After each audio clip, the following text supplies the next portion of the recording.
En question principale, Monsieur le député de Prévost.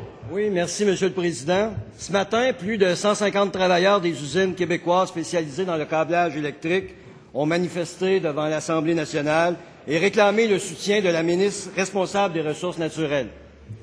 Ces travailleurs sont inquiets des fermetures temporaires ou définitives de leurs usines.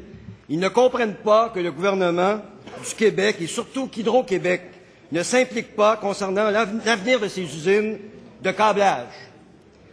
La ministre ne se formalise pas de voir Hydro-Québec délaisser l'expertise québécoise et les travailleurs du Québec au profit de l'Ontario et des États-Unis.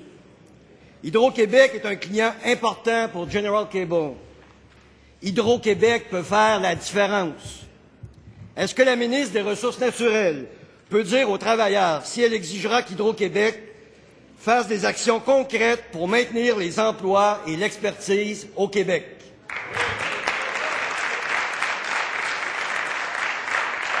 Madame la ministre des Ressources naturelles. Merci, Monsieur le Président. Vous me permettrez de saluer les travailleurs à nouveau parce que j'ai pris le soin ce matin de me déplacer, d'aller les rencontrer, donc devant l'Assemblée nationale, ce qui était important pour moi, Monsieur le Président. Et j'aimerais également vous confirmer que j'ai une discussion avec M. René Roy du Fonds de solidarité du Québec, de la FTQ, et nous allons donc nous rencontrer au cours des prochains jours pour ensemble discuter de l'avenir de cette industrie importante au Québec. Hydro-Québec, Monsieur le Président, est déjà dans l'action. Premièrement, 80% de tous ses approvisionnements en câbles est fait auprès d'usines du Québec, 1. 2, Monsieur le Président, concrètement, l'usine de Clermont, qui appartient à Général Câble, est invitée par Hydro-Québec à soumissionner sur un important contrat d'une centaine de millions de dollars avec Alcan du côté de Shawinigan. Alors, Monsieur le Président, Hydro-Québec s'approvisionne déjà auprès de certaines usines qui fabriquent du câble au Québec.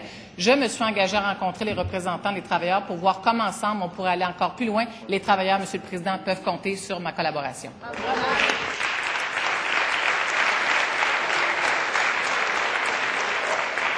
En question complémentaire, principale, complémentaire, Monsieur le député de Saint-Jean. Merci, Monsieur le Président. Ça fait plus d'un mois que mon collègue de Prévost et moi questionnons le gouvernement sur cette question. La ministre vient de nous dire qu'elle rencontre maintenant les travailleurs. Qu'est-ce que la ministre peut dire aux travailleurs qui vont perdre leur emploi avant les fêtes?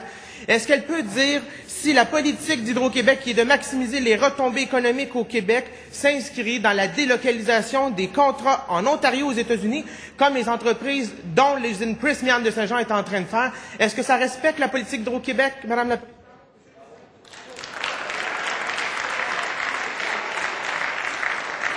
Monsieur le ministre de l'Emploi et de la Solidarité sociale.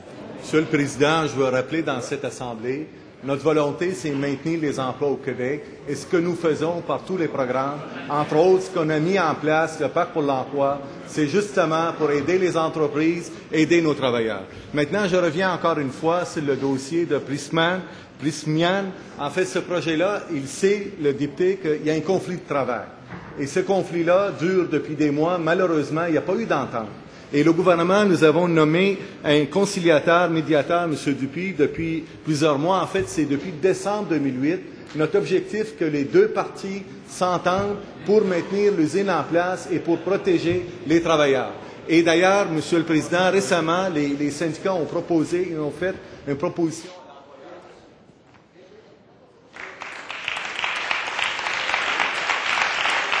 En question complémentaire, Monsieur le député de Prévost. Merci. Nous apprenons que des représentants d'Hydro-Québec et des dirigeants de l'usine de Saint-Jérôme ont passé une partie de la semaine dernière à l'usine de General Cable du coin, en Illinois, dans le but de lui accorder une certification lui permettant d'approvisionner Hydro-Québec. Cette usine fabrique les mêmes produits que l'usine québécoise. Est-ce que la ministre trouve normal qu'Hydro-Québec soit la complice de l'arrêt de mort de l'usine de Saint-Jérôme?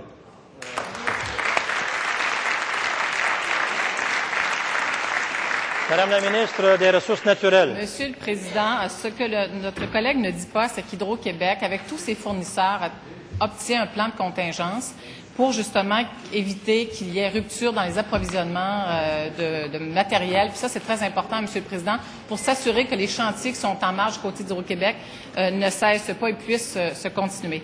Dans le cas, Monsieur le Président, de l'usine dont il est question, Général Câble, j'ai pris l'engagement de rencontrer les représentants des travailleurs. Monsieur le Président, nous sommes en contact avec Hydro-Québec et tout ce qui pourrait être fait, comme mon collègue l'a indiqué, pour sauver des emplois au Québec sera fait, Monsieur le Président.